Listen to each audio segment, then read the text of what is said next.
The display I'm using in my twin Otter cockpit is the same display that I've been using for flight sim for over 7 years now.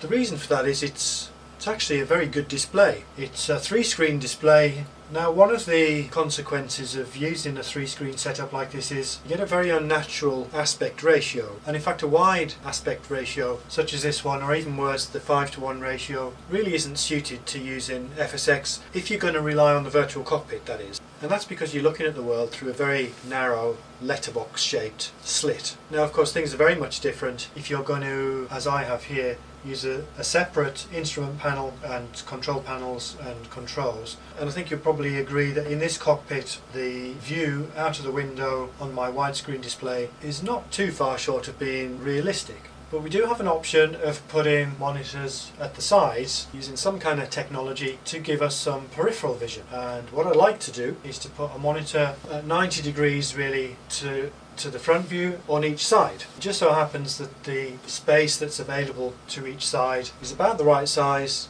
to use a 32-inch TV.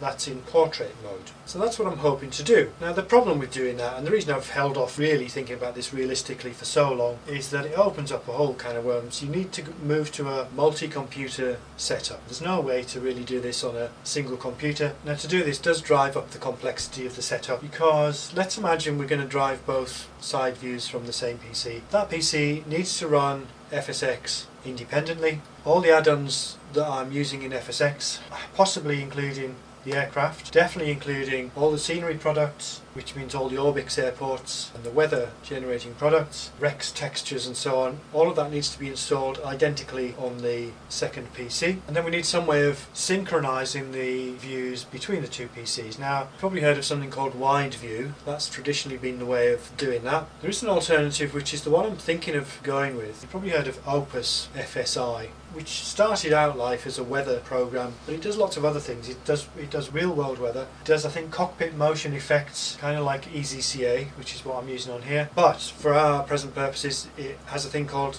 I think it's called Live View, and that can synchronize the views on multiple copies of FSX across the net. So I think we're going to go with that one, and well, that definitely means I'm also going to have to stop using Active Sky 2016 for my real world weather and switch to using Opus for the weather. Now it is reputed to be a very flexible and effective weather engine, so I haven't got too many reservations about that, other than setting things up in the first place. You know, this is going to be a nightmare of changes really. And just to add insult to injury, if I end up having to buy and set up at least one new PC, possibly two, probably going to have to think about doing that with Windows 10. But you can see, you know, it's not just a question of buying two TVs and plugging them in. It's a real investment in tinkering just to get this thing off the ground. So the first thing we need is a couple of screens. These are Samsung 32-inch TVs, 1080p. Well, the next challenge is going to be to mount these new displays at the left and at the right.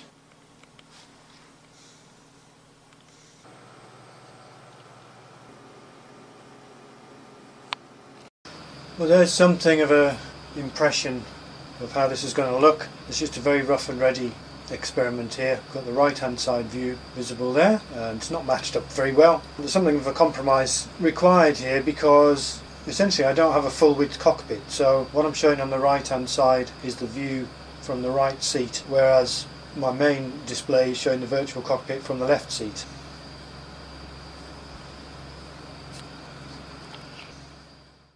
Putting together a PC that I hope is going to be able to run at least one of these screens, maybe both. Fairly old school. This is a Socket 775 PC. Okay, so software stage 1 is complete. We've got Windows 10 installed on the new PC, and we've got the FSX Steam Edition installed, and that seems to work out of the box reasonably well. We get passable performance. So now we have both screens running.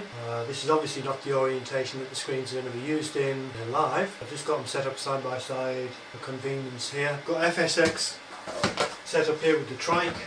Just a very rough experiment with two views. So we've got a forward view and a kind of a near 90-degree side view. Of course, it doesn't look right here because of the screen orientation.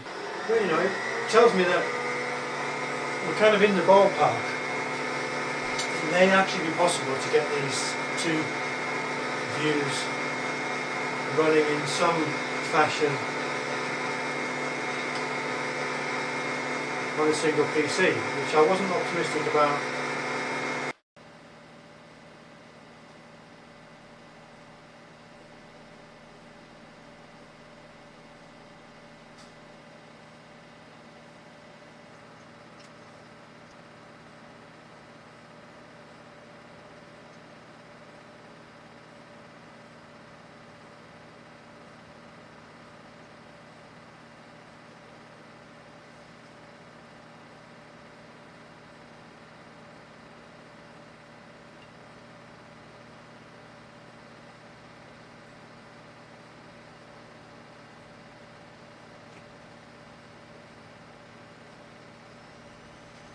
So here we are, everything in place. We've just rounded off with this very crude experimental view.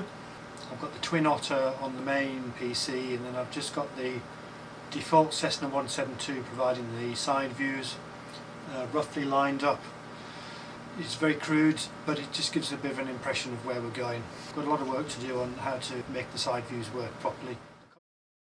So here we are. I'm just going to try and demonstrate setting up the views very quickly. To the front we've got the main FSX PC with the wide 3-screen display. We're just looking at the left hand side of it at the moment, and we can also see the Opus software main control panel visible. We can also see the left screen of the client PC. Now what you should notice is that's currently displaying a view from the cockpit of the trike, but we're using the trike at the moment to set up the views on the client PC. So we're looking at the main Opus application page. These green stripes mean that we're communicating between the client and the server. If I open the cameras view, all the camera setup's done on the server, which is very handy. We only need one keyboard and mouse to hand. So we're looking at the server aircraft at the moment, FSX server, and I've got two views set up. One is a virtual cockpit view from the Twin Otter. Another is a 2D view for the Twin Otter, which is essentially just an out of the window view. That's the one I've been using out of preference, but we're just going to have a quick look at setting up the client view. If I look at the client views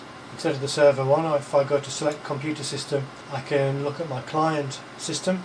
My client is called Amy, and here I've got two views set up. That first one's not named very well. That's the left view and the bottom one is the right view. We're not seeing the view on the left hand screen at the moment, but if I double click on that to edit it, a couple of things happen. One is the view changes to the view I have set up, and we get another dialog up. This is the camera edit dialog. So you should be able to see here, as we're looking at the corner view, where the left view matches up with the front view. And all I'm going to do here is just going to very briefly show you, rotate that view until it matches up, or we can pan it up and down and so on.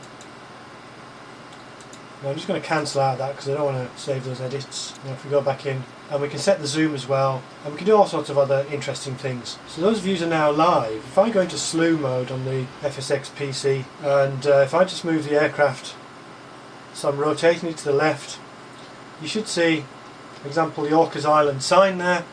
It should disappear off the front and come in off the left view. If you look at the cars, so the red car is going to go off and it should come onto the view at the left.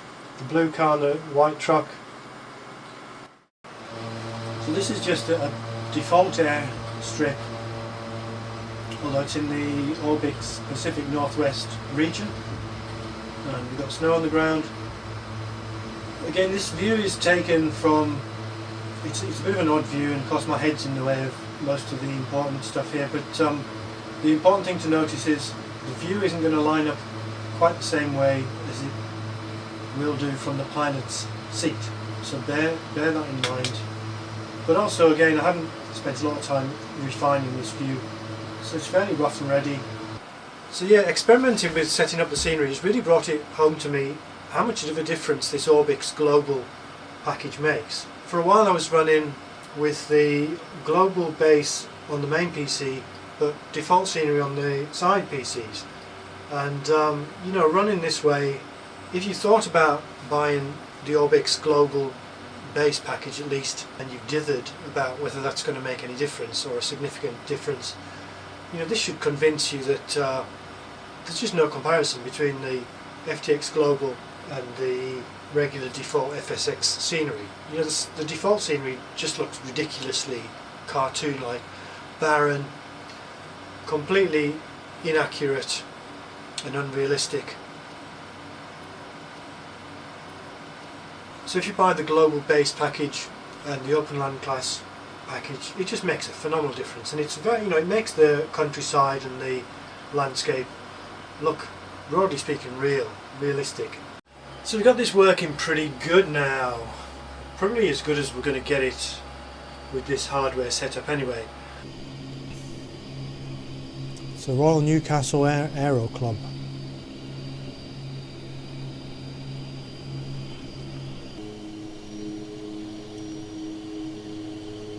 So we're just on the edge of the town here, but we're going to turn away from the town.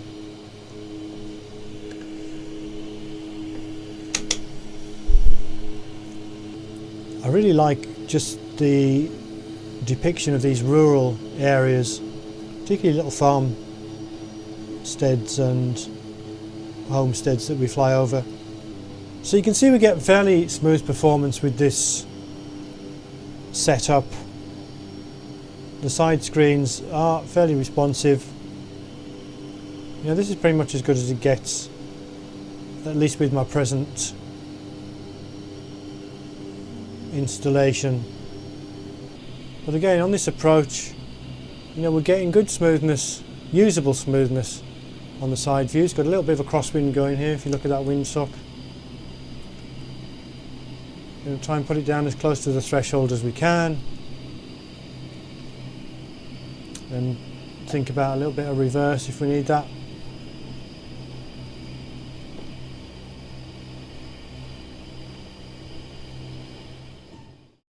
I've discovered that this way of implementing side views is really a very dirty way to do it, and very unsatisfactory to date. There's just many problems with it, not least of which the inherent instability of FSX, which everybody who's tinkered with it will be familiar with, is basically multiplied by duplicating or attempting to duplicate the simulator on a slave PC. I say attempting to, it's not even that simple. There's so many different things to take care of in duplicating the system. There are too many variables, and they don't always match up. Arguably it's still somewhat usable, but I think what's finally going to put this experiment to bed is, if you watch this approach to this is the chicken field strip next to Israel's farm, and I'm just going to hook it around and make an approach here, and what you'll notice right away, just as I establish on short final, the side views pack up.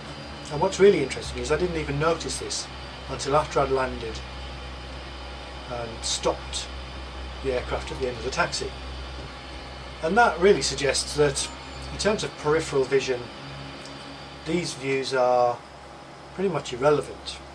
And so really that's the point that I want to make. I'm almost certainly not going to persist with this experiment. It's been very instructive, it's been interesting, but at the end of the day it's not giving me the flying I want, and I think I've pushed it as far as I can go. Right, it's time for the big screens.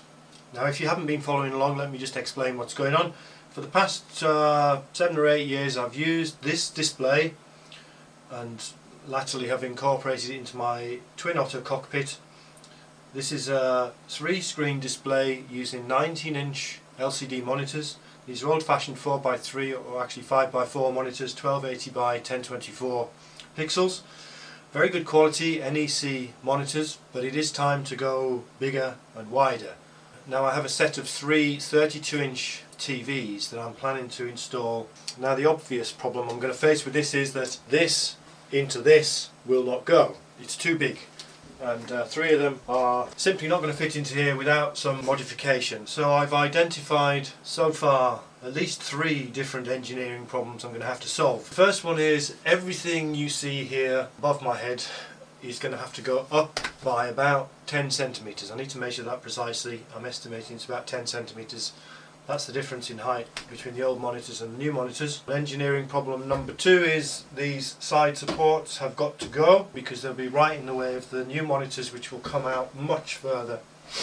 depending on the angle, obviously. Now I've determined these are not actually structural, so that it should be possible to remove those, maybe with a little bit of extra reinforcement to the frame. Problem number 3 is simply how to mount the 3 monitors. Now they've all got stands, so they should be able to stand on a flat surface. The question is, depending on the degree of convergence, if you like. I mean, these side monitors are slightly tilted in, but not too much. The new ones I think are going to be tilted in a little bit more. Okay, so we're part way there. Got the old screens out. Now actually, having measured the panels that I'm taking out and the panels I'm putting in, I think I'm going to get away without actually having to move this structure up. So of course I'm going to get the additional width, I'm going to get some additional height, and some of that extra height is going to be slightly hidden, well not hidden, but obscured by the top of the dash. But it's going to be visible if I look over, and that's somewhat realistic. So we're kind of getting there. I've made these custom mounts to extend the platform out to the edges. The TV stands sit on these, so we've got the central TV mounted already. Haven't quite figured out the angles yet. I'm just getting ready to mount these. So here it is, we've got the screens installed in a first attempt. It's looking okay. It's insanely wide, I've got to say, and far exceeds the bounds of my cockpit structure. So hopefully it's going to give me a much more compelling experience of being in the cockpit. So let's go for a test flight. We're at Milford Sound in New Zealand.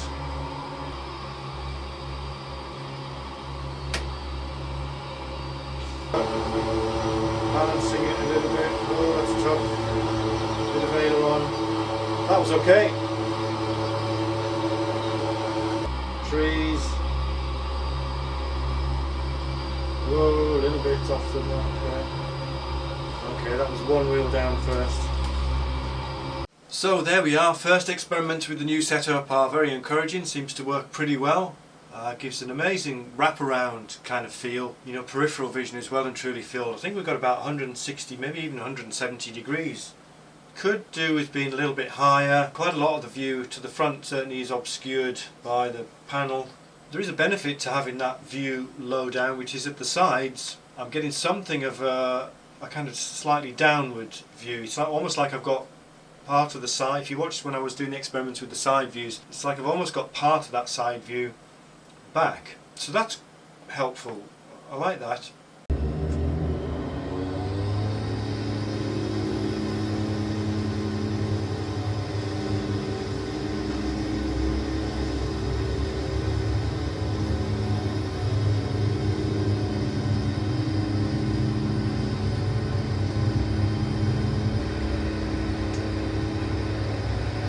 Okay, up to the top. Good news. 5, visibility 10, sky condition, ceiling 2100, broken ceiling 3700.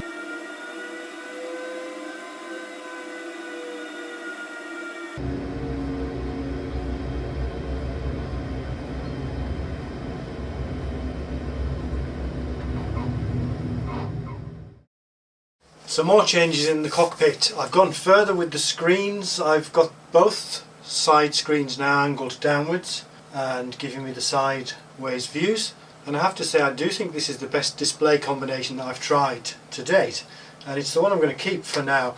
There's a lot of changes to go along with this. I've first and foremost ditched the track IR. I'm not using the virtual cockpit. I've got outside, well, it's the cockpit view, which is essentially the out of the window view. These bezels are now solid, so we don't have gaps between the monitors. I've created some side windows, so they're just side openings in the manner of windows. Now you may think these are just designed fairly ad hoc to look window-like, but it's more scientific than that. Actually, what happens is if you sit in the pilot's seat and look to the left and right, what you need to do is take a straight, I'm not sure if I can show you this, but take a straight edge. Now bearing in mind I've got a vertical framework at each side of the cockpit, so you take this straight edge and you put it against the side wall, and then you have to adjust the angle until it appears to be parallel with, first of all, the top edge of that angled sideways screen, and that's where you put the top edge of the window. Then for the rearmost edge of the window, again you take that straight edge, put it flat against the side of the cockpit superstructure and position it so that it appears to be parallel to the rearmost or the outside edge of the side screen, and then the same for the bottom, and that gives you 3 sides, and it looks kind of window-like, but most importantly when you're sitting in the cockpit seat and you look to the right, what you see gives the appearance of an unrestricted outside view limited by the edges of the window. Of course that's a trick of perception really. The only problem with that, obviously if you move off axis up or down or forwards, the illusion kind of starts to break down because you look past the edges of the screen. Now to counteract that to some degree, I've arranged to screen off the outside world by building kind of boxes around the exterior part of the monitors. That works pretty well as well. I mean it's bulky and it's fiddly to do. I mean sitting in the cockpit and flying this thing, it's just, well, I don't know, overhype it. It's not, it's not magical or anything like that, but it's just, I think going to that exterior view, it was more powerful than I expected it to be. For a while now this cockpit's been slightly held back by the Autopilot panel. Now if you've followed along with the build over the years, you'll know that this panel was constructed substantially later than the rest of the, certainly the input panels, and it was constructed to replace the original Autopilot panel, which is part of this panel here. This is the fire control panel and the Autopilot.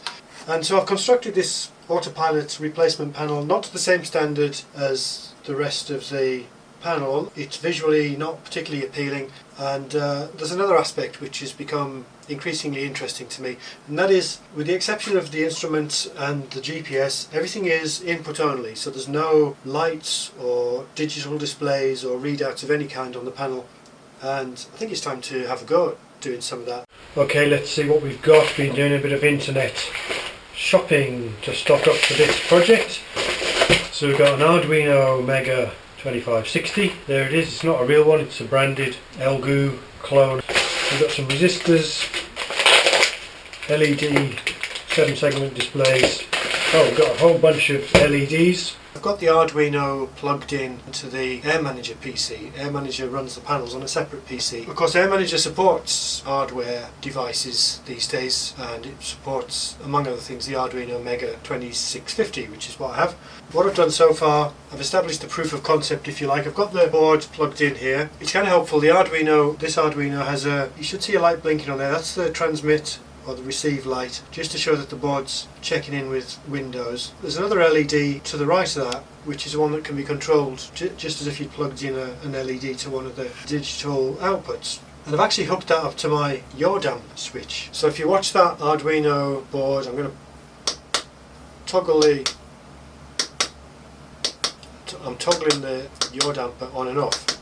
I'll just do that demo again, and we're just going to toggle the yaw damper. So there you go. On, off, on, off. I suppose the next thing is I'll try and do that with an external LED. I have to figure out how to hook up the LEDs, but you've got to use a resistor. Another quick update. So we've got the prototype Autopilot panel precariously balanced over here. What I've done for now is I've just done the AP106 portion of this panel. So we've got the 6 mode buttons and we've got the on-off switch. We've got an LED for each of those. So we've got on-off, so green is on, white. We don't really need an LED for off, but and it's very bright, that one. It's a white one. We've got the mode buttons. They're the same pattern as the array of buttons here. So top left is heading mode, heading on and off. And these modes work without the Autopilot master switch being on. That's normal. Nav, approach, back course switches approach on as well, back course off, approach off, indicated airspeed hold, altitude hold. We've also got 2 extra LEDs, red ones for the trim up and trim down indications. If I just take off briefly, you might see those.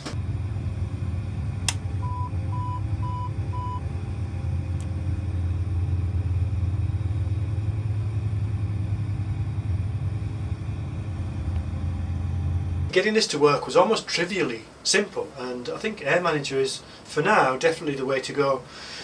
I think the next thing I'll do is have a go with one of the 7-segment displays. So just got to solder the header onto this display. Got the header on here. That's the display wired up now. So next step complete. We've got the altitude alerter readout over here. The other thing I've done is I've taken away the LED for the autopilot disengage and I've replaced it with the altitude alert signal light. That's the light that goes on 1,000 feet before the selected altitude and stays on till 300 feet to go. So all the buttons are still working the same as before, but you should see I can pre-select that altitude and it's following faithfully what's on the display there. So we're going to go straight onto autopilot. We'll select heading mode first of all. We'll leave it at 3000 just for now. Click altitude alert. So we should be getting an indication on the lamp and a chime. There we go. We should see that blue light go out at 2700. There you go, following the indicator on the altitude alert. It switched to altitude hold on the autopilot, which you would have seen over here. And we might see some trim indications, those red LEDs. If we dial in 5000 and press MDA, that should start us upwards. Altitude hold is now on with 5000 set. We've got 5000 dialed in, we're just acquiring that now, so we'll see some trim indications. And so the next thing to do is to go ahead and design the layout for the new panel. So just getting ready to build this altitude alerter part, and that's built around this iPod Nano box which I had lying around. This is tailor-made almost to the altitude alerter, so we're going to have the digital display in there, masked off of course because we only want 5 digits of the knob for adjusting the altitude, and then we've got the push buttons. We're going to have 3 of those along there. Then there'll be just room above those for the illuminated legends. Pretty much got the graphics done. So we've got the box with the holes drilled, but we've got the graphics. So we've got the basic template here. We've got, for the blank spaces, some button captions on a transparency. So that goes behind there. And then we've got a sheet of tracing paper that goes behind those. It's probably not lined up very well, but that's going to diffuse the lights from the LEDs. Just about ready to assemble this.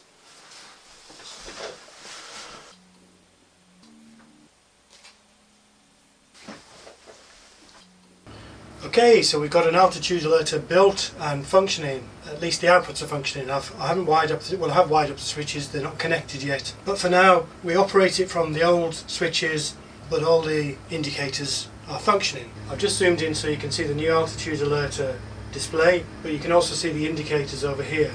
So don't forget I'm using the controls below the box to manipulate the buttons and the knob at the moment, so we can dial in the altitude like that. We get the altitude alert flag when we're within 1,000 feet. We're at 1,500 feet now. If we dial in 2,000 and we manually initiate a climb and then click altitude alert. I've chosen the colours here. These colours on the panel, they're all basically orange on a sort of red background. Actually what you saw there was it's flipped almost immediately onto altitude hold because we were almost at the pre-selected altitude. If I put that to 3,000 instead and then go altitude alert. So as I was saying, I've chosen the colours just because I preferred making these 3 indicators different colours. So I've chosen green for the altitude alert, I've chosen different colours for the other 2. We'll look at those in a second. I just want to let you see it, go through the whole process. So at 2400 we've got the altitude alert light on. At 2700, that's 300 to go. That should go out. We should flip onto altitude hold. And there we go. This is actually a set of acrylic sort of desktop drawers that are just about the size we need. These are 12.5 centimetres high, 8 centimetres wide. Very nice form factor for a small panel. It's a complete box, so we don't need to mess about with putting on, but when we use the flat acrylics, we needed to put edges on using bits of wood or something. The downside of it being slightly smaller than the existing panel, it's not going to fill the hole, but just taking two of these, the numbers work out great. If I take one of these, have that as the main panel, and then just add the second one on the side like that, we get something that's almost exactly 10 centimeters wide. Still a bit shorter, but that's okay because the altitude alerter that I've just built can go on top of it. And of course that side strip can give me space to put some auxiliary lights and indicators on. So, jumped ahead, and as before, I've created the inserts that we're going to need. So that's the template first. I'm going to use this to drill the holes in the box. We've got the main graphic, which will print out and carefully cut, and that will be what you see when the instrument's built.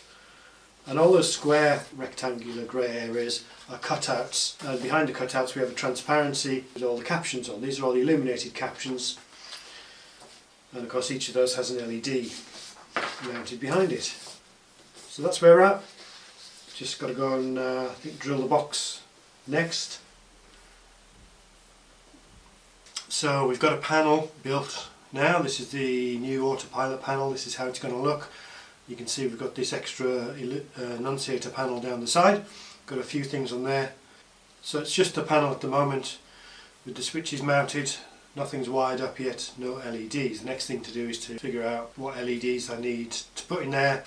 I've just wired up the common ground. These switches will connect up to one of the Leo Bodner boards, of course, and you only need one ground wire. You don't have to run a separate ground wire from each switch. So we've got one tag of each switch basically daisy chained to the next one, and then we have a single ground wire which will come out and go to the Bodner board. Then we're going to do one signal wire, which is the yellow one, from each switch. So we'll have 10 signal wires, one ground. Then we have to do something similar for the LEDs. I'll do the LEDs after I've done this. Although they don't get wired up to the Bodner board, they go to the Arduino. The principle's the same. We can daisy chain the negative tag, the LEDs. The difference is they've got a polarity. The switches, it doesn't matter which tag you choose for the ground wire. The LEDs, it does matter because they're positive and negative. The next thing after that is to, rather than just poke these wires straight into the Arduino, we're going to make the panel, as I did with the Bodner boards, make the panels detachable from the Arduino as well as the Bodner board. And to do that we've got basically a crimp kit, various blocks, you may or may not be able to see this, which will have pins. Those are crimp terminals, so I've got a crimping tool here. Can you see that? You know, frequently when you're doing a project such as this, you get to a point where you kind of think it's become too fiddly that it can't possibly work. And I'm at one of those points at the moment.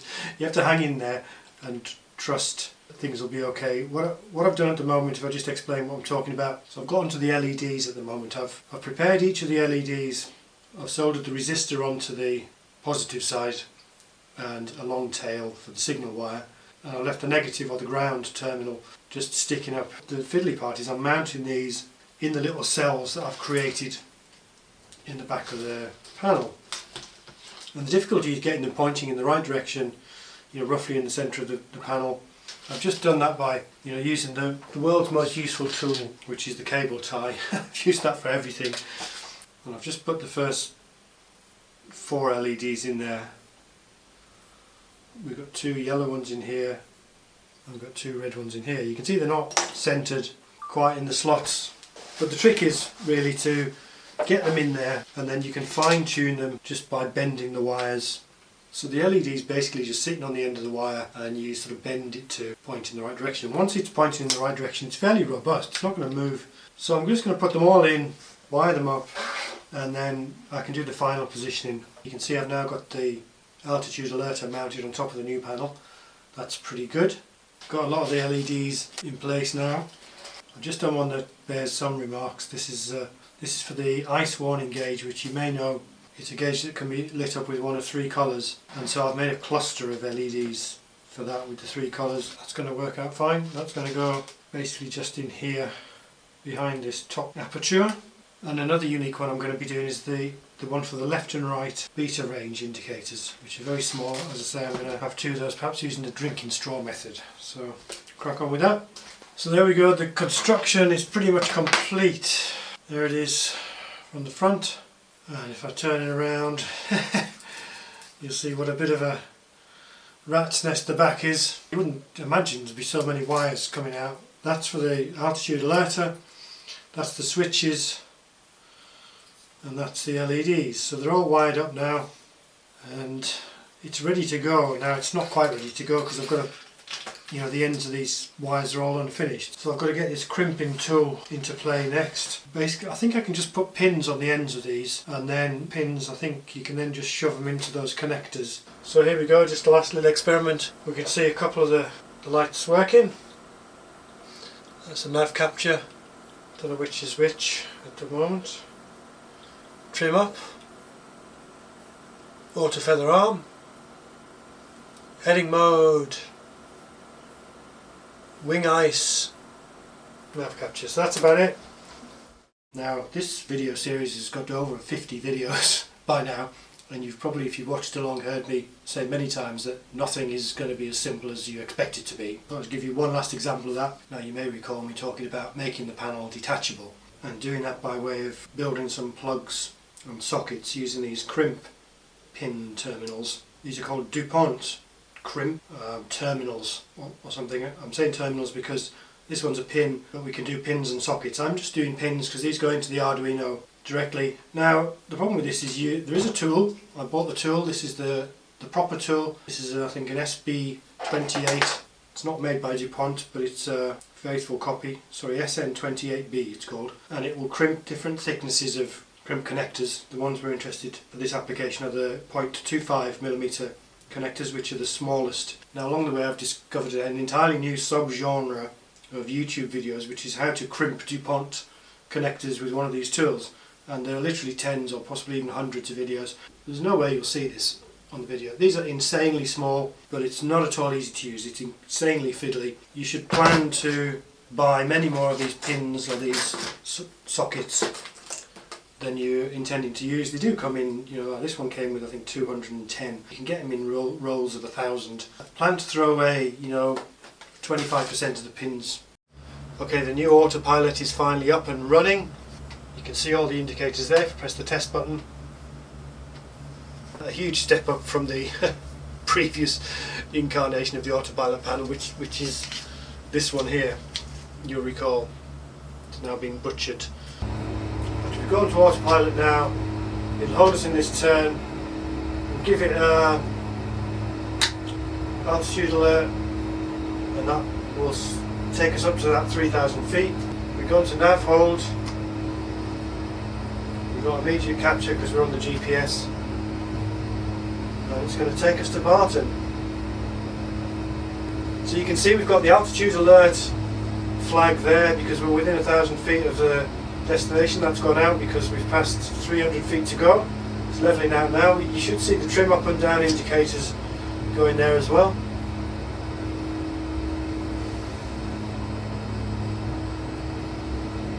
So we're levelled out at 3,000 feet. Glide slope's coming in now. We should get capture any second.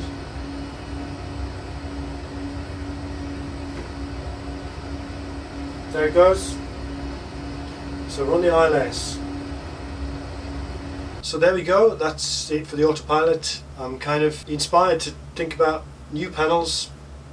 So it's been just over 7 years since I completed at least the first incarnation of this cockpit. This is based on the DHC6 Twin Otter, as you will well know if you followed along. The punchline is it's about to be decommissioned. I'm going to take it apart.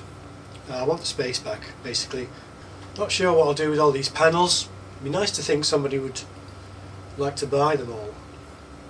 Probably not the whole set, it'd be impractical to sell the whole structure, but to sell the panels as a job lot really. So who knows, there might be some interest in that. Otherwise, I guess they're going to end up in the loft. Maybe I'll cannibalise them to use the parts. So there it is, the Twin Otter's shut down for the last time. What's coming next? Watch this space.